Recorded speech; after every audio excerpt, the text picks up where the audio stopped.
les résultats du patient. Virginie, 8e année de médecine. Elle est en stage pour 6 mois à la maison médicale d'Aimé.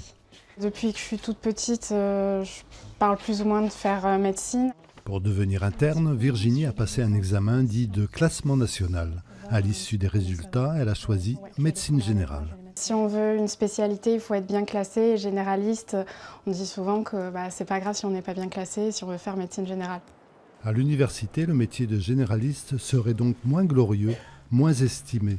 Pourtant, en France, chaque année, sur 8000 internes, 40% deviennent généralistes. La spécialité médecine générale a été un petit peu dédaignée par nos collègues hospitaliers.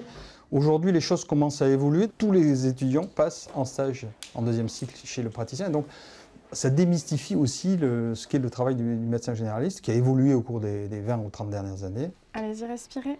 Depuis le début du stage, Virginie a gagné en autonomie. Elle pratique seule aujourd'hui les consultations et fait appel à son tuteur si nécessaire. Et on lui fera un contrôle après.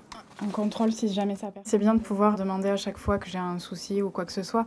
Surtout qu'au niveau médecine générale, c'est beaucoup plus étendu que ce qu'on nous apprend au final à la faculté. Quand ils arrivent ici, ils sont surtout formés pour l'hôpital. Et formés aussi pour la ville, puisqu'ils ont toujours travaillé aux urgences dans des grandes villes.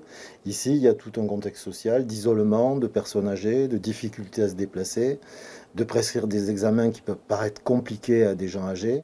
La faculté propose en Aquitaine 200 terrains de stage comme celui-ci aux internes généralistes.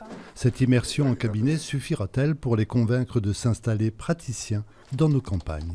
Ce que disent les étudiants majoritairement, c'est qu'à l'issue de leur diplôme d'études spécialisées, ils ont besoin encore d'attendre pour mieux appréhender le métier qu'ils vont faire ultérieurement, mieux choisir le lieu d'installation ou les modalités d'exercice. Ici, je trouve que ça m'a confortée dans le choix de faire généraliste et de vouloir plus tard m'installer éventuellement, ce que j'aimerais en milieu rural, dans une maison de santé un petit peu comme celle-ci. Pas sûr pour autant que Virginie s'installe en Dordogne. Son conjoint, investi dans un autre domaine, l'appelle ailleurs. Le quota d'étudiants en médecine, le fameux numerus clausus, devrait être augmenté l'année prochaine. Une hausse pour répondre à la désertification médicale des zones rurales, mais pas avant 10 ans, le temps qu'il faut pour former un généraliste.